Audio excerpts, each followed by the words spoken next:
Kansas often looks like a simple state: long roads, wide fields, and small towns scattered far apart. But don't let the scenery fool you. Behind towns that may look almost identical from the outside, there are enormous differences. In some places, jobs are becoming harder to find, businesses are slowly disappearing, and younger generations are choosing to leave. Yet just a few hours away, another small town may be growing, attracting new families, keeping local businesses alive, and offering a quality of life that can be hard for even big cities to match. So, what makes one small Kansas town lose its future while another becomes one of the most comfortable places to live?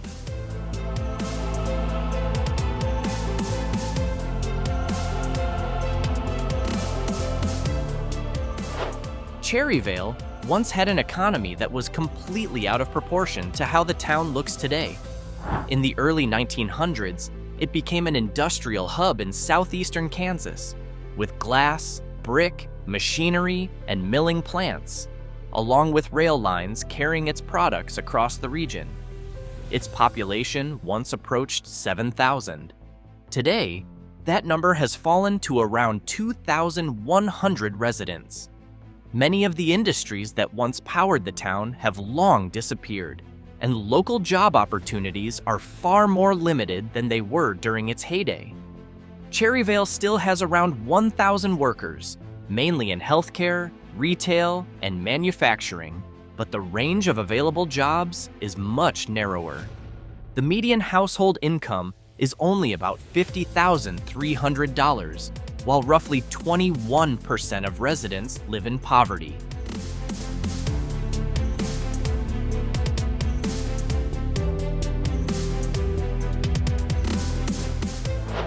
For someone working in manufacturing, healthcare, or trade, Anthony can still be a reasonable place to make a living. But once someone wants to switch fields or pursue a job with higher income and greater career growth, the options narrow quickly. Anthony isn't lacking economic activity, it's lacking variety. The problem becomes even clearer when we look at what those jobs actually pay. Anthony's median household income is only about $50,600, and more than 21% of residents live below the poverty line. With a population of around 2,250, its labor market is simply too small to offer much variety.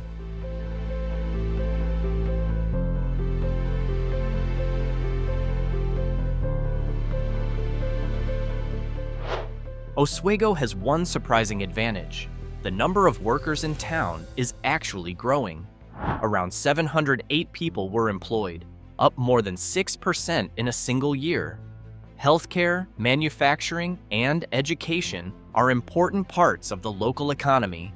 So Oswego is clearly not a town that has lost all of its economic activity. But the other numbers make the story far more complicated. Of its roughly 1,940 residents, nearly 23% live below the poverty line. The median household income is also only around $53,750, well below the Kansas average. In other words, Oswego's problem isn't simply that there are no jobs. Jobs exist, but many of them don't generate enough purchasing power to make the local economy truly thrive. When household incomes are low, local businesses also face a limited consumer base.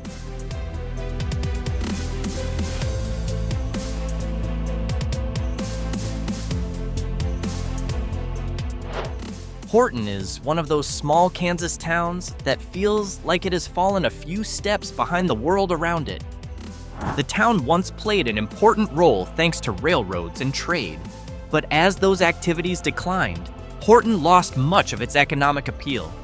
Today, the town has only around 1,500 residents, with a median household income of about $41,471 a year, well below the Kansas average. The problem then creates a difficult cycle to break. As well-paying jobs become harder to find, young people have more reasons to leave. As the population shrinks, local businesses struggle even more to survive. And as the economy weakens, fewer people have a reason to move in.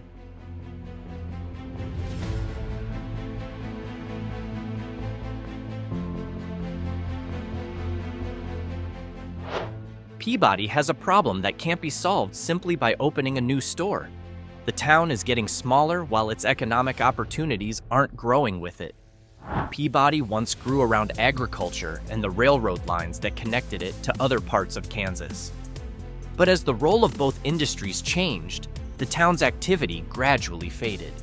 Today, Peabody has only around 1,200 residents, and its median household income sits in the $40,000 range, showing just how limited household economic power is here.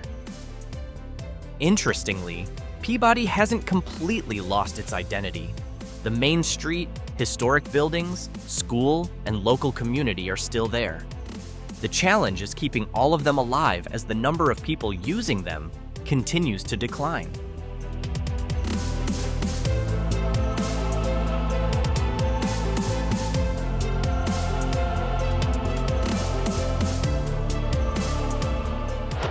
Eureka is the kind of town that looks quiet from the outside, but the numbers tell a much heavier story.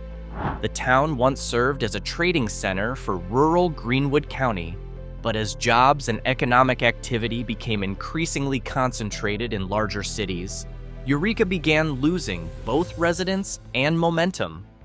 Today, only around 2,200 people live here. Its median household income sits in the $40,000 range, while high-paying job opportunities remain relatively limited. For young families, conditions like these can be a strong reason to look elsewhere for more opportunities.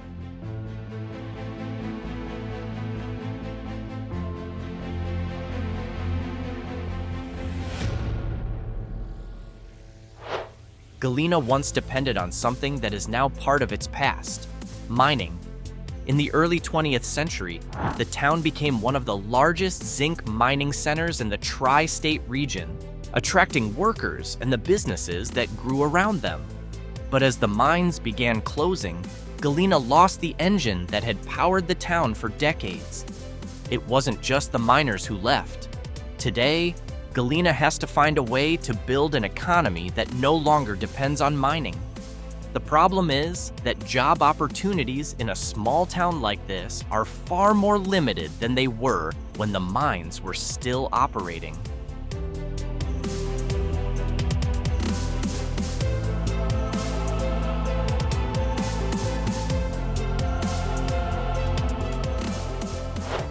Sedan isn't a town that has completely run out of jobs. The real problem is how far those opportunities can take someone. In this town of around 1,050 people, most jobs come from healthcare, manufacturing, and retail. There is also a mining sector that offers much higher wages, but opportunities like that aren't available to everyone. For most residents, career options still revolve around local jobs with a limited number of positions. The numbers paint a fairly clear picture. Sedan's median household income is only $46,827, while the Kansas average is around $74,275. Even when employment grew by about 3.5% in 2024, the local economy supported only around 416 workers.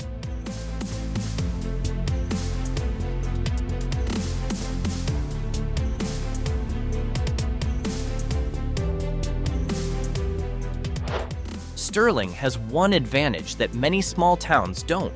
Its population is relatively young. The median age is only around 29, well below Kansas's average of 37.4. With a population of about 2,400, the town also has a fairly well-educated population. Nearly 40% of residents aged 25 and older hold a bachelor's degree or higher. But that's also where the problem becomes more noticeable. Sterling's median household income is only around $54,900, while the Kansas figure is $74,275. So even though the town has plenty of working age and educated residents, the local economy hasn't been able to translate that into comparable incomes. Home prices are relatively affordable, with a median owner-occupied home value of around $133,000, but that also reflects the town's small housing market.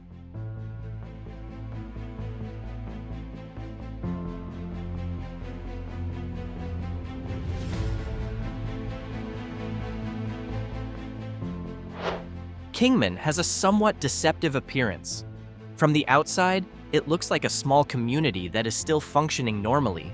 The downtown area remains active, healthcare services are available, and retail and manufacturing jobs still support many families. But beneath that everyday activity lies a deeper problem. The local economy offers limited paths for moving up. Most job opportunities in Kingman are in sectors people rely on every day, such as stores, hospitals, schools, and local businesses. These jobs keep the town running, but they don't always offer much room to build a career with a higher income. When someone wants a more specialized or significantly better paying job, the options within town quickly run out.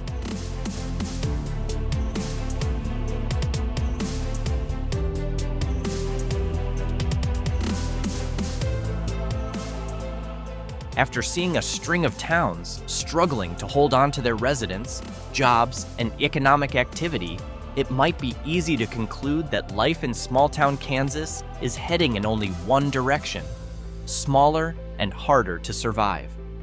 But it's not that simple. Some small towns have actually found ways to turn things around.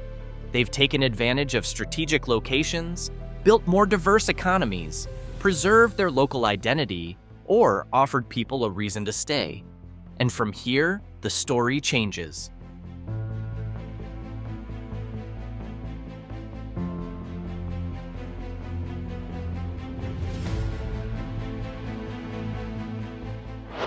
Abilene has something many small Kansas towns don't.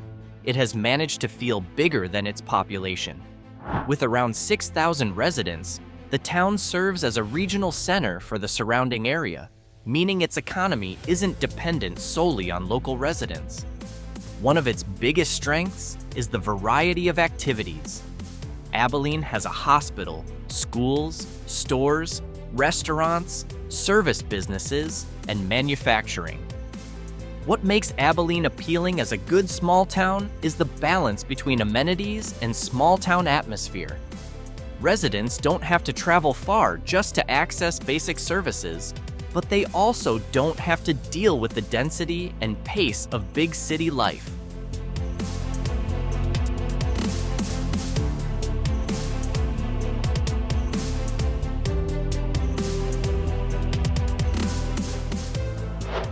Rose Hill has an advantage that isn't immediately obvious from its main streets. It doesn't have to become a big city to benefit from the economy of one. Located only about 15 miles southeast of Wichita, residents can enjoy a small community atmosphere while still having access to Wichita's job market. That's what sets Rose Hill apart from many small Kansas towns. Its economy doesn't have to create every opportunity from within the town itself. Residents can work in Wichita while local businesses still benefit from people who choose to live in Rose Hill.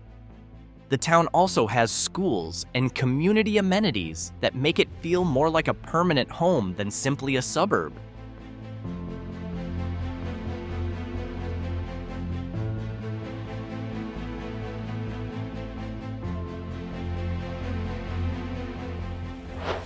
McPherson feels like a small town that has managed to avoid many of the traps that hit Kansas communities. It isn't large, with a population of around 14,000, but its economy is fairly diverse. Manufacturing is one of its main strengths, alongside healthcare, education, retail, and various local businesses. Companies like Eureka, Johns Manville, and Grasshopper also mean McPherson isn't completely dependent on a single type of job. Interestingly, the results show up in household conditions. McPherson's median household income is around $77,529, slightly above Kansas's median of $74,275. Its poverty rate is also relatively low, at around 6.8%. So this town doesn't just have jobs, it has enough jobs that can actually support people's lives.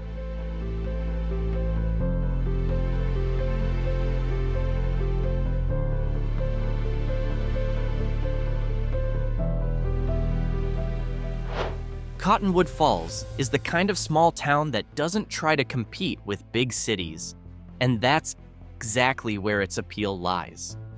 Only around 850 people live here, but the town serves as the center of Chase County and has something that's difficult to replicate. The Flint Hills landscape is genuinely part of everyday life. Its proximity to Tallgrass Prairie National Preserve also gives visitors a reason to stop, meaning local businesses aren't entirely dependent on residents. The economy is small, with jobs coming from manufacturing, retail, education, and healthcare, while median household income in Chase County is around $56,484. But unemployment is relatively low, and the community remains fairly stable.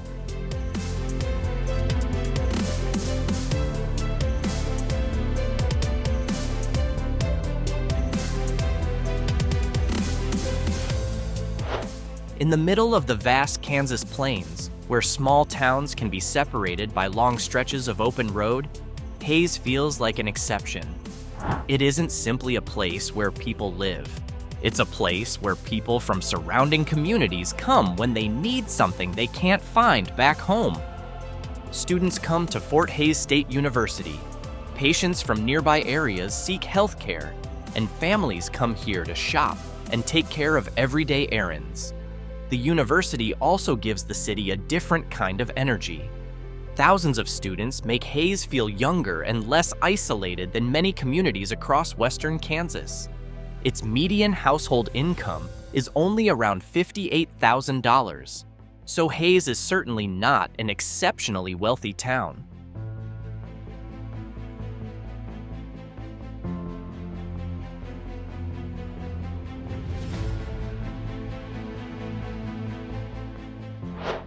Lindsborg has something that's difficult for other small towns to build, an identity you can feel the moment you enter. Known as Little Sweden, USA, its Swedish immigrant heritage isn't just a name used to attract tourists. What makes it even more interesting is that Lindsborg hasn't stopped at being a tourist town. With around 3,800 residents, it also has strong schools and Bethany College, a campus that has been here since 1881 and gives Lindsborg a much livelier atmosphere than its population would suggest. Economically, the town also has a fairly healthy foundation. Its median household income is around $82,000, even higher than the Kansas median. Its location helps too. Salina and McPherson are about 20 minutes away, while remote work is becoming more practical thanks to fiber internet.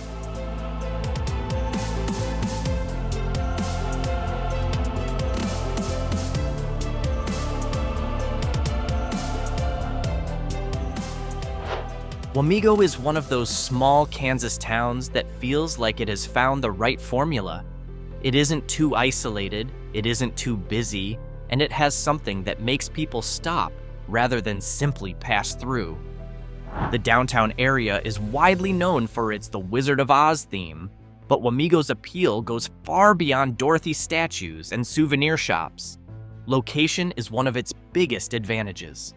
Wamego is only about 15 minutes from Manhattan, allowing residents to enjoy a small-town atmosphere without being cut off from a larger job market, university, hospitals, restaurants, and other amenities. Its population is also continuing to grow and now stands at around 4,800, while the median household income is roughly $75,000, about in line with Kansas as a whole.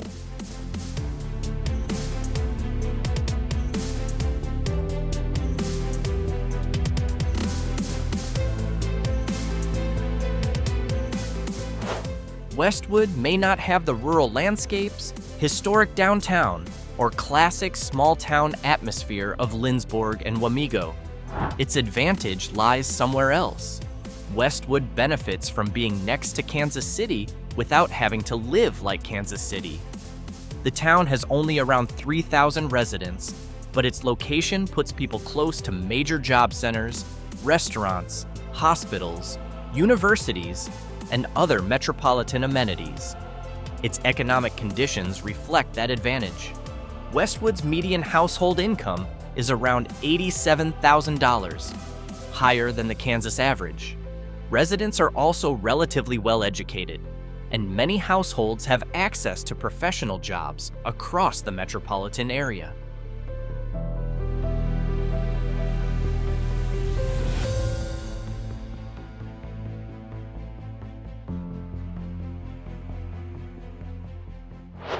Fairway is a small example of how much location can change a town's fortunes.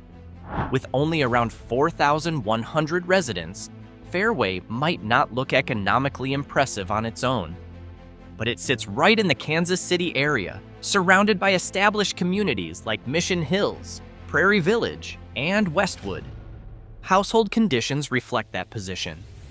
Fairway's median household income is around $115,000, far above the Kansas average.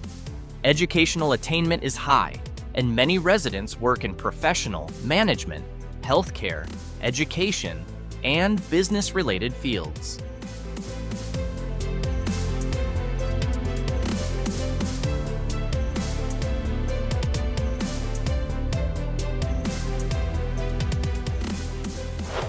Mission Hills isn't simply a small town sitting at the top of the list.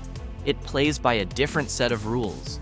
With only around 3,600 residents, Mission Hills is an exceptionally affluent community in the Kansas City area, known for large homes, quiet streets, mature trees, and an almost entirely residential character.